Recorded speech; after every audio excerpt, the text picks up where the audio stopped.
Welcome. I'm not going to talk very briefly. I just want to introduce the speaker, who's a good friend of mine, Ian Winiger, who's sitting right over here. He'll be up in a second. Well, I saw my first Rubik's Cube when I was probably about 12, and I was very into puzzles. But that was like the pinnacle of puzzles, and I played around with it. I probably maybe did one side, and that was about it. And at that point, I knew two things. One, it was really, really hard, and two, that I would never be able to solve it. And after about 25 years later, last summer, I learned how to do the Rubik's Cube.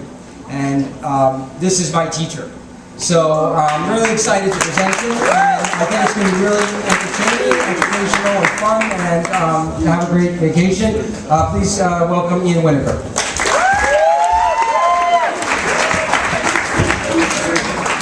Thank you so much. I'm thrilled to be back here at Trevor Day. I was at Trevor Day probably about 8 years ago. Mr. Teacher Fellow invited me to come and help out with one of his Rubik's Cube classes. And I remember two quotes that the kids were so cute. One of the things that one of them said to me when they watched me do my thing with the Rubik's Cube, "You must be a witch." And the other one said, "You must be a millionaire." And I thought I should be for what I do. But thank you for having me back. So Ms. Spielman just referenced spring break. I know it is right around the corner, but we all understand that the real reason to celebrate this week happened yesterday. What mathematical Friday? So Josh, one of my students, sent me this photograph of somebody who came up with a clever way to put a tip. I don't know what the percentage is, but it seemed to work out pretty well in the total. So, here's the quick outline, just a brief history. We're going to do lots of math, lots of things that I hope are entertaining. One thing we aren't going to do is teach all of you in this next 40 minutes how to solve a Rubik's Cube. That is not one of the goals of this. But one of the goals is to convince you that you have the ability to learn how to solve the Rubik's Cube. And I will give you some resources that hopefully, if you're interested, you can follow up on your own, learn how to do the whole thing. So, first, there in the background is Erno Rubik. It's his cube, the Rubik's Cube. He's still alive and well, living in his native Hungary. He's 68 years old at the moment, a retired professor of architecture, and he invented this cube back in 1974. It made its release in Hungary in 1977, and then its international debut just a few years later in 1980. And as Mr. Cohen mentioned, he remembered when he was 12 that this thing was huge. And so if you ask your parents, in the early 80s, say 80 to 83, the Rubik's Cube was everywhere. And then just as quick as it came on, it just kind of disappeared. And I think that it's back in large part because of the internet. So it's found a rebirth, which means it's in a lot of pop culture stuff. So name this TV show. That was a little bit under-enthusiastic. We'll get some more energy on the next one. Name this TV show. Big Bang Theory! Very good. Tissue box over here. Rubik's Cube. Okay, name this movie. Wow! Excellent. Alright, this one's a little bit tougher. Name this actor. Ryan Gosling. Ryan Gosling. Very good. I like that. Ryan Gosling is. So one thing that I think this photograph proves, if you want to have ripped biceps and forearms and play with the Rubik's Cube, it will follow. All right, name this actor. Will Smith. For the movie The Pursuit of Happiness. Will Smith actually learned how to solve the Rubik's Cube for his part in this movie. It is not trick photography in this scene. He knows how to do it. If you go on YouTube, you can see him doing it live on GoPro. Name this singer. This is going to get some mixed reaction, I'm expecting. Justin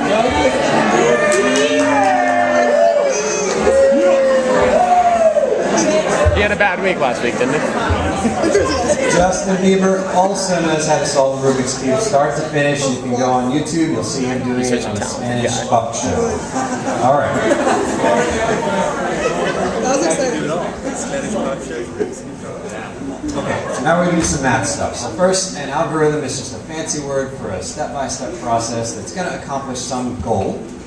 The puzzle that is the Rubik's Cube is a very hard problem. And in math and science, a lot of times when you have a very difficult problem, you'll break it up into smaller pieces. And that's what we're going to do to solve the Rubik's Cube. if you just hand me a scrambled cube, and we actually had 2 folks scramble up these cubes, I'll solve them in just a few minutes. But if you just hand me this cube, I can't look at it and say, okay, here are the 60 turns that I'm going to apply that's going to solve the cube. It's, all right, I'm going to look for a few pieces in the beginning, I'm going to put them in place, then I'm going to move on to the next step, and I'm going to reassess what the state of the cube is. So just like in math and science, if the problem's hard, sometimes breaking it up into smaller bite-sized pieces is appropriate. All right, a real math-intense word right here is a commutator. In plain English, we're going to do something, then we're going to do a different thing, then we're going to undo the first thing, and we're going to undo the second thing. Something, second thing, undo the first, undo the second. In math, that is called a commutator. It turns out commutators work really well for solving twisty puzzles like the Rubik's Cube. So, let's come back to here. Not to here. Let's come back to here. So, virtual cube. So let's take a look at this puzzle. We're just going to spin it around a tiny bit. And take a look. By some miracle, most of this cube has been solved. There are actually just a few pieces that are out of place, but almost everything is solved. So first of all, this piece right here is messed up. And I know it looks like maybe 3 different things, or maybe 2 are messed up. That white and that green are wrong, but this red is okay. It's just not true. Physically, this is one piece of plastic that has 3 stickers on it. And there's no way to separate those 3 stickers. So instead of thinking of how many stickers are wrong, that's one piece, it's wrong, flat out. And then we can come down and take a look at the bottom, and we see how many other pieces are wrong. 2 other pieces. So altogether, there are 3 pieces that are wrong on this cube. Agree? Okay, now let's take a little bit of a closer look at how we can fix this, how we can solve the cube from here. So naming the colors on this piece, we've got a red, green, and white. All right, I see reds and greens here, and the white is down here. So that piece wants to go right down here. It will be solved if I can get that red, white, and green piece to here. Here's the most patriotic piece on the cube, red, white, and blue. Woo! It belongs right over here, red, white, and blue. And then finally, red, yellow, green is supposed to go back up here, red, yellow, and green. So those 3 pieces, when we fix them, we're just going to try to make a loop, a cycle. This one wants to come straight down, this wants to go over here to the left, this one needs to shoot across the diagonal over here. So that's the goal. Now it turns out I can solve this thing in 8 moves, and we're going to solve it in 8 moves right now, but hopefully these will be moves that we understand why it's going to solve the cube. So first of all, we're only going to focus on solving 2 corners, this one right here and this one right here. If I put these 2 corners where they're supposed to be, and if I don't do anything else on the cube, then this last corner has to be in the right spot. There's only one other spot for it to go, and it's where it belongs. So we're just going to put 2 corners in, 3rd one is going to come in by magic. So let's just focus on that white sticker right there. I'm going to put it home by doing 3 turns. Oops. 1, 2, and 3. And I'm going to show you, I'll undo that and I'll do it again, but I'm going to show you just a little bit more of this cube so we can take a look at what's happened. So there were 2 goals with those 3 turns. I'm going to put it back by just undoing those 3 turns. 1, 2, 3. So here are the 2 goals. Take this piece and put it down here correctly. Second goal, don't have any other impact on this bottom layer, the white layer. Those are the 2 goals. So taking a look at that one piece that we're focused on is this one here. That white sticker wants to get down to the bottom.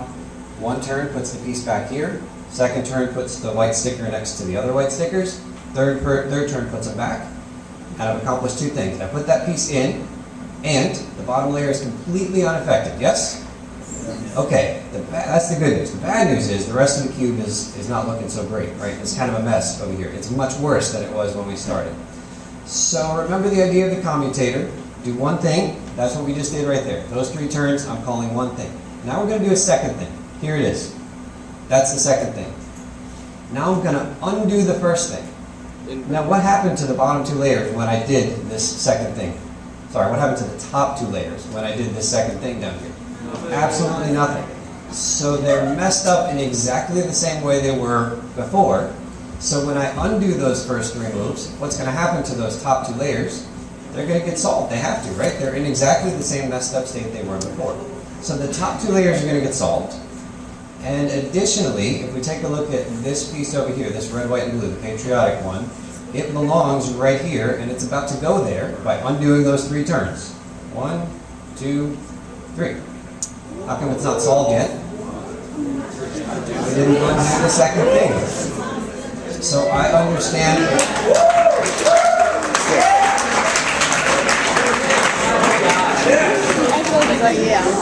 Okay, so I understand that it still looks magical, and if you have really no experience That was with Rubik's catching. Cube, it's going to appear to be quite magical. But with some experience, you can figure out how to do stuff like that. And how do we get to the point? I mean, if it's all scrambled, you know, like say this button right here, it's all messed up. It's not as easy as just saying, okay, this piece wants to go here, and this wants to go here, and this wants to go here. So how do we get it to a nice state like we started with? Well, you look at the pieces just a few at a time. You pick one piece, you figure out where it goes, you find that piece, you figure out where it goes, and you just work on those 3 pieces. And if you just kind of grab these pieces in little clumps, it will eventually go from this messed up state to something that looked like it did when we started just a few minutes ago. So this is kind of the idea of solving the Rubik's Cube using math, using commutators. Another idea is to just hit the reset button. It's less satisfying, but okay. So that is that. Now, if you're willing to memorize some stuff, there are some very good beginners methods out there. You can YouTube Tyson Mao. You can Google Jasmine Lee, although not right now because the phones are off, okay, so we can't do that. I will say that I do have 2 links. We're not going to go to them, but if you want access to this PowerPoint, you can email me after the talk, and I will give it to you, and then it has the links. Mr. Cohen also has the PowerPoint, so email him, and he can send this to you. So you can check this out later if you're interested.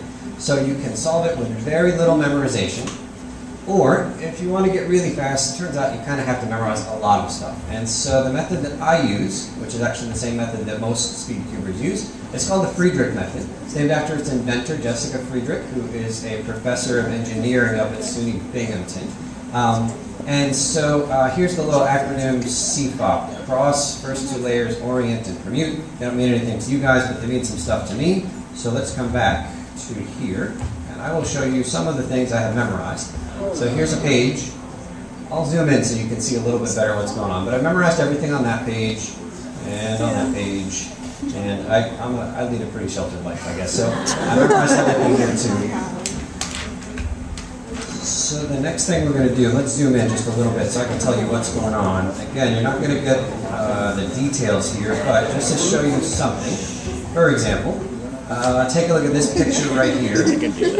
At some point during my process, when I solve the cube, I'm trying to get all the yellow stickers face up. It's always the 6th and second to last step for me. And so if the yellow stickers happen to be in exactly this configuration, kind of looks like a T, and there's a yellow sticker here in the front, and there's a yellow sticker here on the side, and a couple of others there, then I do these moves right here. Turn the front, turn the right, turn the up layer, that's the top layer, turn the right counterclockwise, that's what the prime means, turn the top layer counterclockwise, turn the front counterclockwise, and magically all of the yellows pop up. Now that's only one possibility. It turns out that there are 57 different possibilities for how the yellows might be. So I memorized 57 things over the course of a summer sitting in my backyard, and now I can handle all of those cases. Not saying this is where you go when you start to learn how to solve the Rubik's Cube, but if you want to get fast, at some point you got to memorize some stuff. So how about we do a demonstration here. So if we can go to our, let's see, Cooper. Cooper's our camera person, and then go back.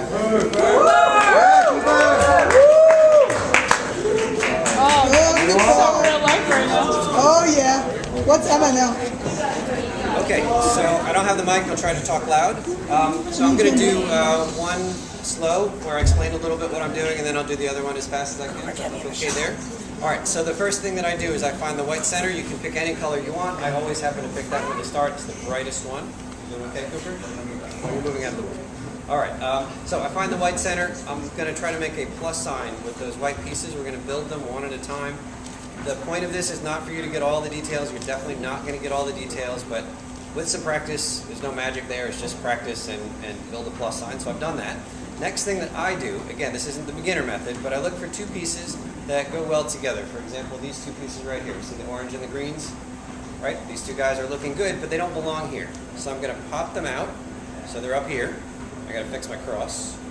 And then I'm going to put them where they belong, which is right over here. So now those orange and green block is looking pretty good, right? So that one was kind of easy. Here's one that's same kind of idea.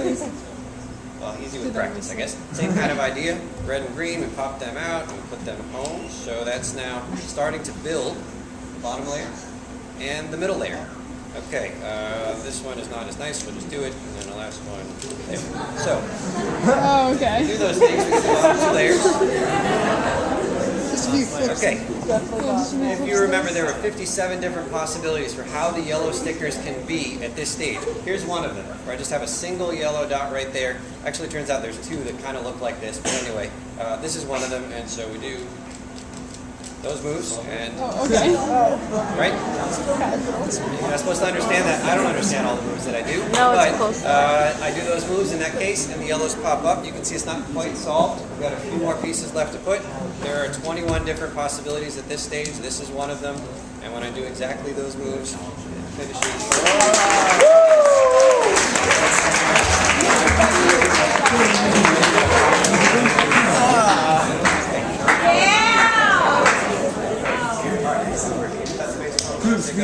All right, so we're going to try this one at full speed. I get very nervous. I don't know if I show it, but I get very nervous at this point. So I'm going to look at it for a few seconds in tournaments, and yes, there are Rubik's Cube tournaments.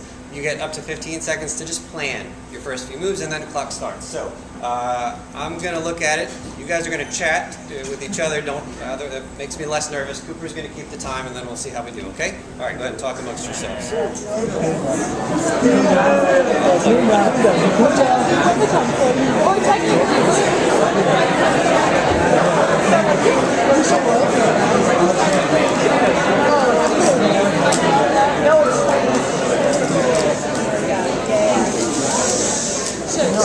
He started. I wasn't able to. You guys aren't talking very much.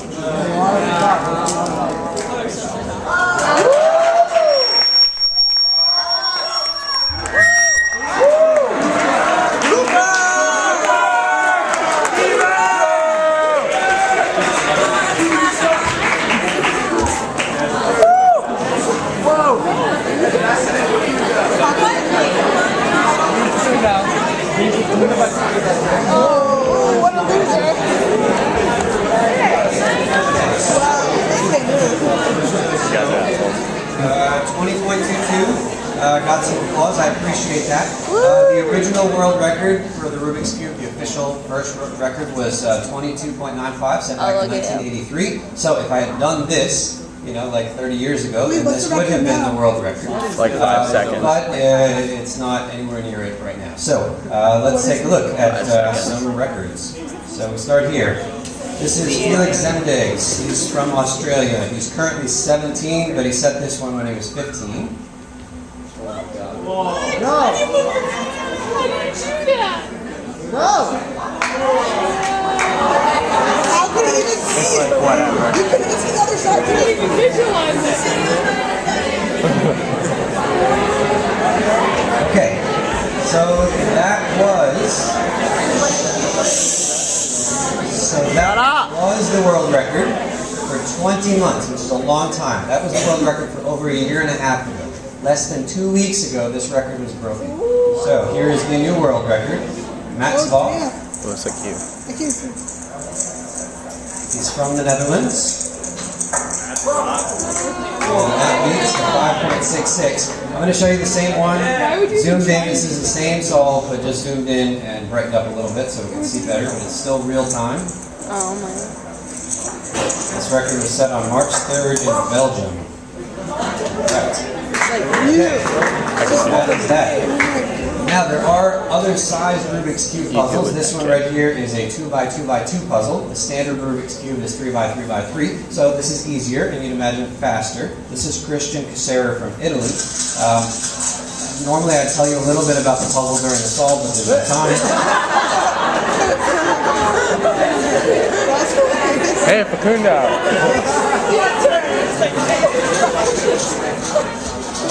So this one is harder than the traditional Rubik's Cube. This is a 4x4x4 puzzle. This is Sebastian Bayer from Germany. And I'm just going to pause the video here and just show you a tiny bit what he's done. It's a little bit hard to see because he turned so fast. But for example, those 4 yellow stickers there, they weren't there when he started. So part of his process was to put those 4 yellow stickers together.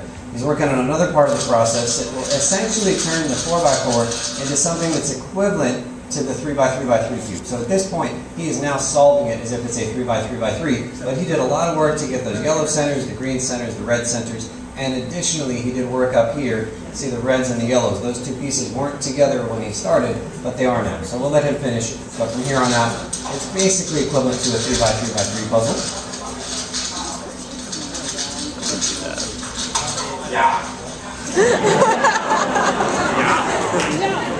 Okay, so that's that.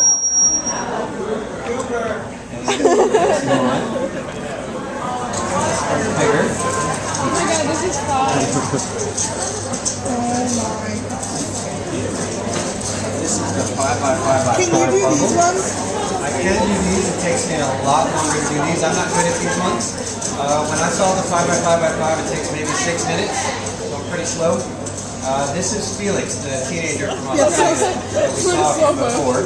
He's doing the same kind of thing. You'll start to see like center stickers all matching each other, and then you'll see these guys that we call the wings, the edges matching each other. And then at some point, as soon as he turns it into something that's equivalent to the 3x3x3, then it's going to look like he goes into another gear, and then he's just doing an ordinary 3x3 solve. So that's right here now.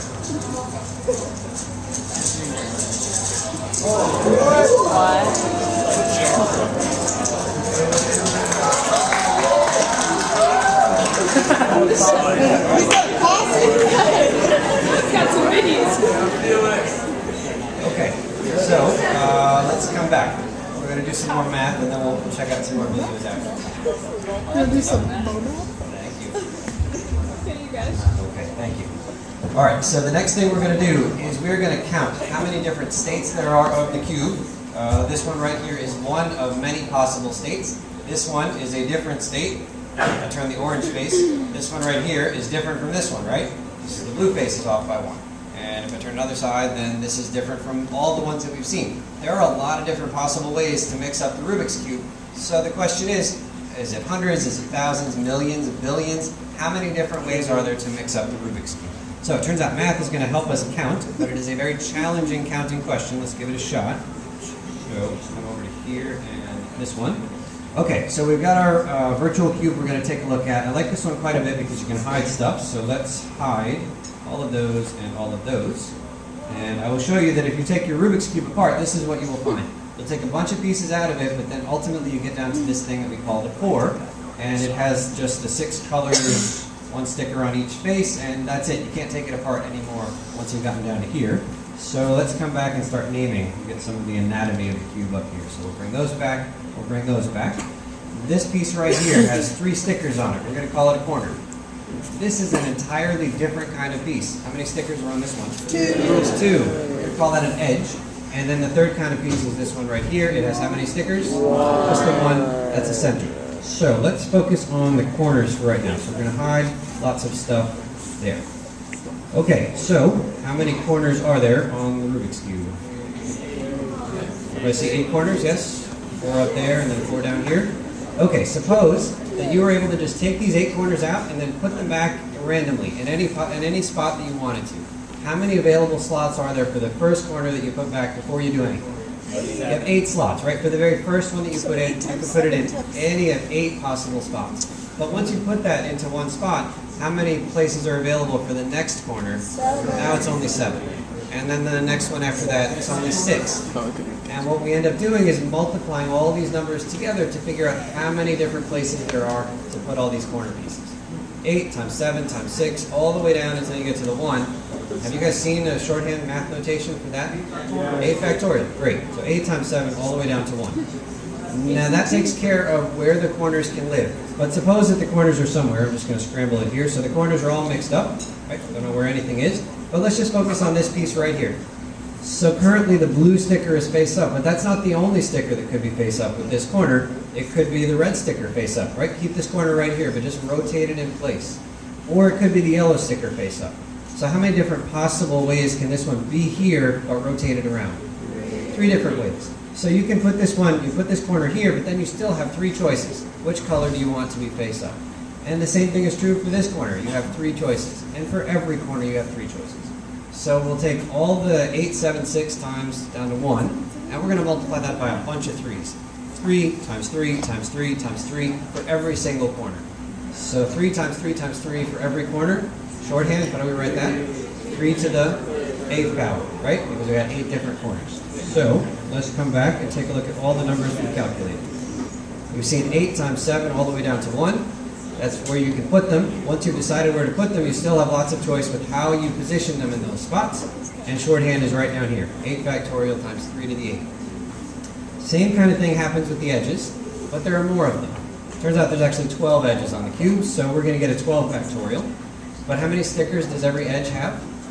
Just 2. So instead of doing 3 times 3 times 3, we're going to do 2 times 2 times 2.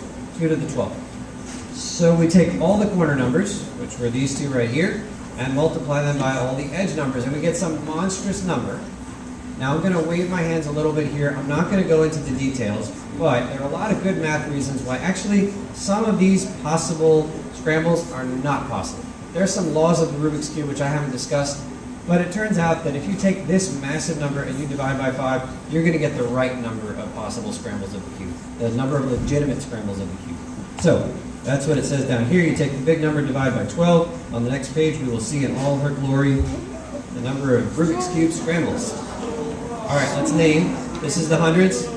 What's this group? Thousands, millions, billions, trillions. Let's pause for 1 second. There is a number in your life here as a U.S. citizen that is in the trillions. What is it?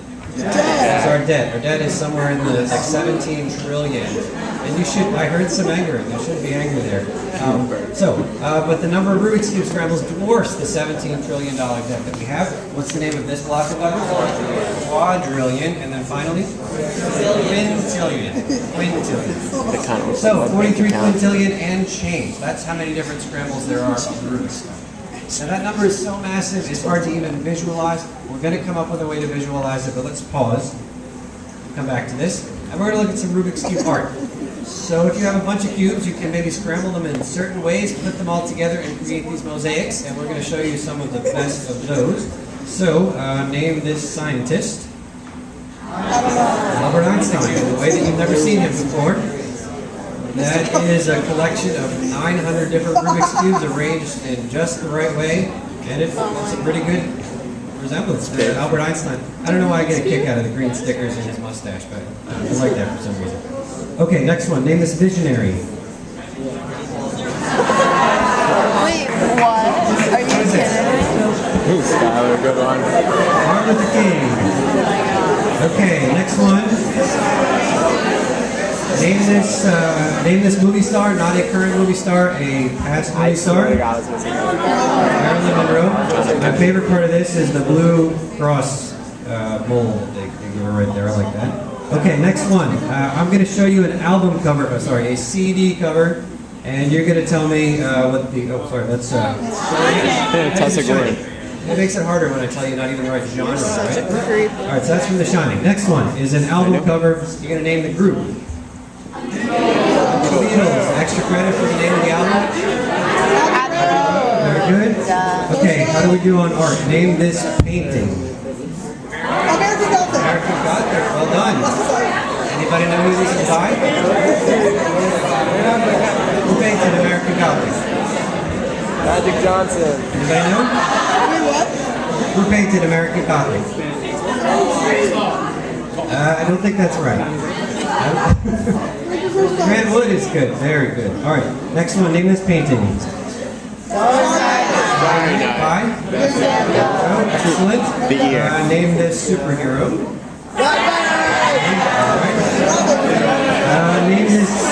Name this video game series.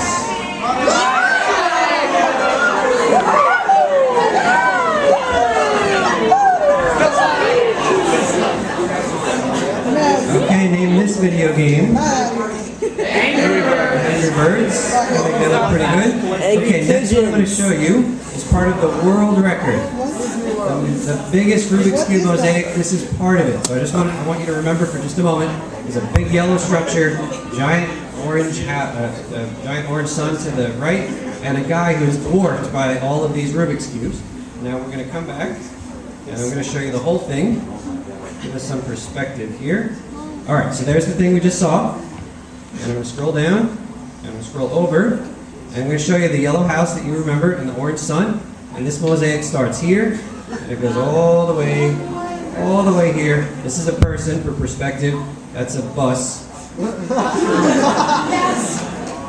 So this thing is comprised of 85,794 Rubik's Cubes. It is the official Guinness World Record holder for this kind of event. This is the whole thing up at the top with the screen to the right. You see all these different scenes. Okay. And then finally, so this is important. I know we just missed Valentine's Day, but it's not too late if you have a special someone in your life and you want to share with them how you feel. Hey, Will. Right? Hey, guys. I can't think of any better medium than Rubik's Cube, so just, right? Will gal. Okay. One. All right. Next thing we're going to do. To the camera. Next thing we're going to do is try to put this massive number in perspective. 43 quintillion. That's how many different scrambles there are of the Rubik's Cube. If I had all of those cubes in front of me, here's the question I'm going to ask. Can I cover the Earth? Yes. Oh, that's a quick yes. That's twice we've heard it. There's some insider information there. So we're going to do a calculation. I want to see if I can cover the Earth. Maybe I can't. Maybe I can only do New York State. Wait, like the entire Manhattan. The entire Earth. That's the question. Like, right? All through the oceans, every continent, every building, covered in cubes. First thing we need is to measure. So on the Rubik's Cube, it's about 5.7 centimeters per side. So to find the area, we square. Yes, 5.7 squared. That's the area of one face of the cube. Now we're going to come back and think about the Earth. What quantity of the Earth do I need to calculate? It's not circumference. Surface area. Surface area. Excellent. That's what we need to do. So, surface area of the Earth. First we do some metric conversion, so that's now in centimeters. Anybody remember the formula? 4 pi r squared. Right, pi day was yesterday, and finally we get to pi in our presentation here. So, we take that massive number right here, that's the radius of the Earth in centimeters, we stick it into our surface area formula. And that right there is the surface area of the Earth in square centimeters. Now we're going to summarize. We have these two numbers. Big number is the surface area of the Earth. The small number is the area of one face. What do I do with these two numbers to figure out how many cubes it will take to cover the Earth? Excellent. So we're going to divide. And we get this many cubes right down here. This is how many cubes I need. It'll be a little bit hard to see. I'll put it up on the next page. There it is. This is how many cubes we need to cover the Earth. We had 43 quintillion, so we got to know if there's enough. Are there? So many more. Yes. There's plenty more. You can do it a couple of times. So next question. Let's suppose we had lots of Earths, just like this one. I want to cover plenty of them. I want to know how many Earths I can cover. What do I do with those two numbers? How many Rubik's Cubes are in existence? Or less. Yeah, that's what I thought. So We're going to divide these two. And we get about 341.7 Earths. What? Okay, so let's summarize. There are 43 quintillion different ways to scramble the Rubik's Cube. If you had them all out in front of you, you could completely blanket the Earth, and you could blanket another 340 copies of the Earth with all the different scrambles. So when your friend says to you, I solved the Rubik's Cube once by just randomly turning it, there's no way, right? There's 43 quintillion different ways to mess up this cube. So there's really no way to just randomly know. We gotta have a process. We talked a little bit about process. Okay, next thing we're gonna do is we talked a tiny bit about cubes of different sizes. There's the 2x2 over there. There's the standard Rubik's Cube and some bigger ones in the back.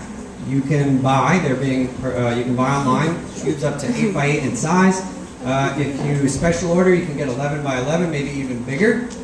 They are kind of pricey as they get bigger. If you have a puzzle that you are interested in learning how to solve, you can Google J-A-A-P, Yap, is his name. Yap. And here's an overview of some of the puzzles We've seen all. that Yap has up on his page. So you find a puzzle you're interested in, or one that you have, you say, oh, maybe, look, I have this puzzle right here, but I don't know what to do with it. So you click on it, and it tells you all about this thing called the Rubik's Clock. There it comes. So there's some photographs. Here's a little bit of the history. There's the patent number back in 1989. I think it tells, oh yeah, number of scrambles is right here. Let's count thousands, millions, billions, trillions, 1 quadrillion puny, right? It's nothing compared to the number of Rubik's Cube scrambles. And if you want to play with one and you don't have it, you click on that guy and you can play with a Java version of it. Yes. And so even if you don't know what you're doing, you just click stuff. So apparently when I click that right there, it was solved before, by the way. So solved means all the clocks on both sides are pointing to 12. So if I click this one, it rotates some of them. There's a button right here. I'm going to push it. I don't know what it does, but I'm going to click. All right, it's rotating different ones right now. So you got to kind of figure out the rules of the puzzle, and then you can play with the puzzle. And if you come back here to the website, you can solve the puzzle. 13 stages long. It's really written in plain English, so you don't have to know anything. You have a twisty puzzle at home, you want to solve it, this is a good place to go. Okay, let's come back here, and we'll take a look at some other world records. So I think we're on the right one, yeah. So let's take a look at this one. This is Michal Pleskowitz with the world record one-handed solve.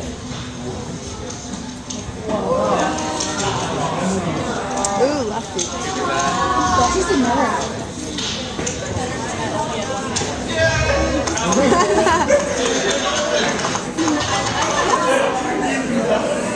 So my 20-second solve with two hands is not looking so good anymore. All right, let's move on to the next one. This is one with no hands. Let's have a look. How do you do that? Why would you do it?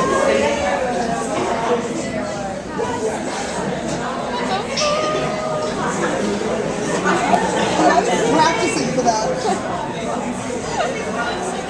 Oh my god, this is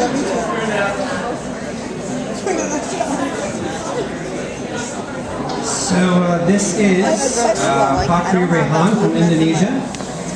I do. And he's going to set the world record at 27.93 with his feet. I've never done this. I'm never going to do this.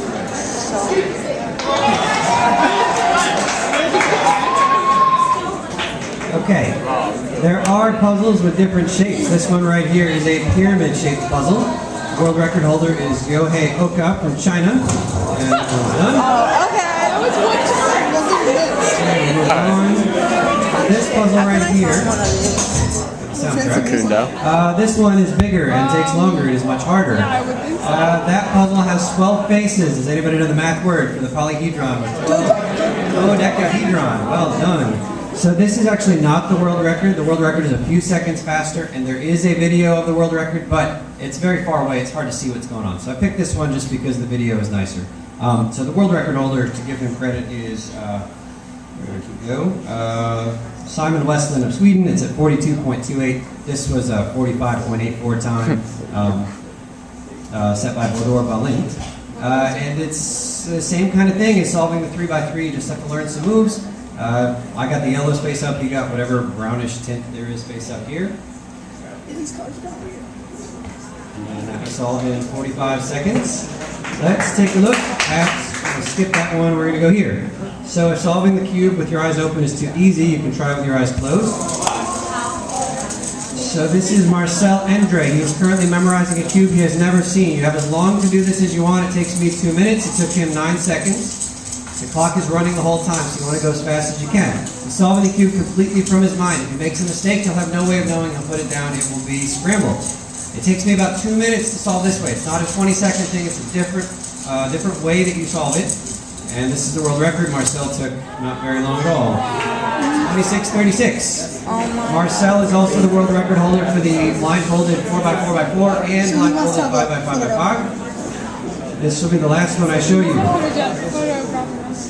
I've seen In just a moment, Marcin Walczyk from Poland is going to rip these pieces of paper off from 37 completely different cubes. He's going to memorize all of them in one shot. You don't do one and then close your eyes and then solve it and memorize the next. You memorize all 37 one time. We're gonna fast forward. Get rid of the soundtrack. We're fast forwarding here. We're gonna fast forward to the part where you start to solve. So 255 is where we want to go. So again, it's in fast forward, but you're going to see a pile of cubes getting solved built up.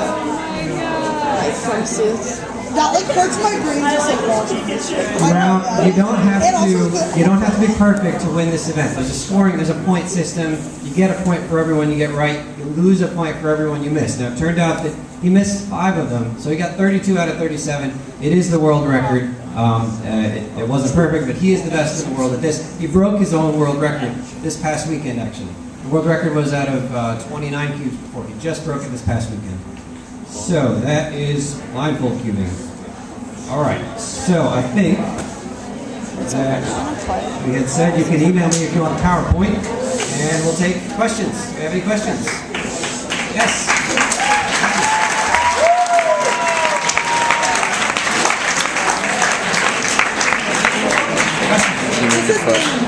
Invented the Rubik's Cube make money every time one of them is scored. Does the guy who invented the Rubik's Cube make money every time? So Erno Rubik is the inventor. He is very wealthy. He's kind of a recluse, although I've heard he's making some more public appearances these days. But I heard that he wanted to kind of live far away from the crowd over in Budapest, Hungary. So he bought a mountain, built a house on the mountain, and lives there.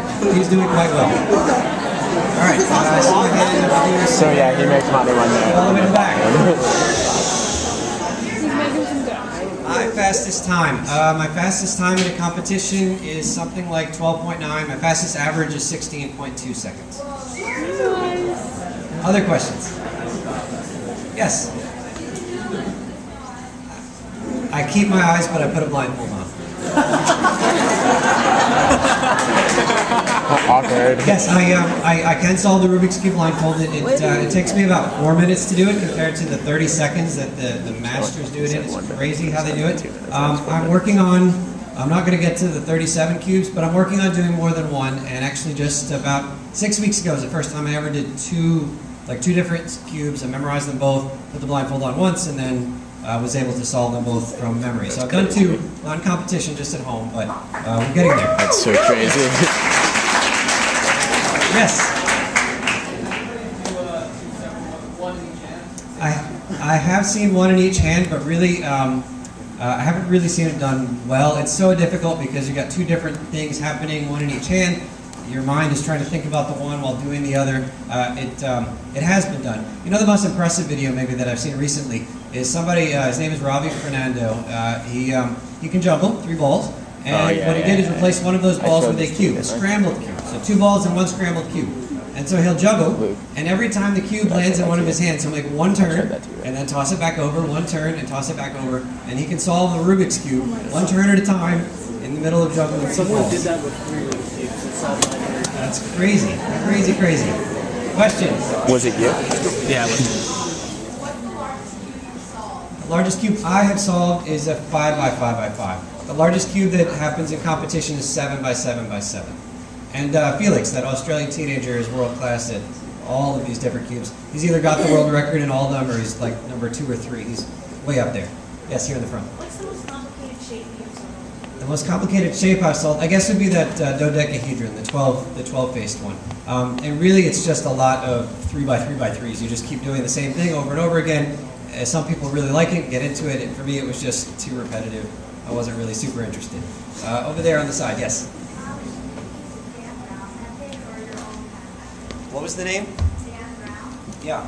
So there's this popular YouTube series of videos by a guy named Dan Brown where he shows you how to solve the Rubik's Cube. There are a lot of different methods out there. I think that Dan Brown has going for him that he is very personable. He's good in front of the camera. He's got a good way about him. I also think that he might build himself up a little bit more than he is in terms of the cubing community. There's some folks in the community saying, Oh, we got that on camera. Bang, bang, bang. So I think that the method that he uses is okay. I think that there are better ones out there, and in particular the Tyson Mao one that I have a link for here. I think is the best one I've seen online. One last question, right here in the striped shirt. How much, like, do you, like do, like, finger exercises, kind of, because it seems like in the videos, like, Yeah, certainly there's a lot of dexterity issues happening. I never did exercises per se, but just by playing with the Rubik's Cube for more hours than I'd like to admit, my dexterity has improved. I also find myself timing things, like eating my cereal, which is silly, right? But with practice, you can get faster. Okay, Mr. Cohen is coming up. Thank you so much.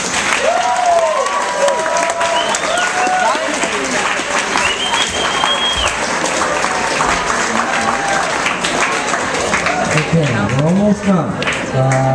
2 orders of business.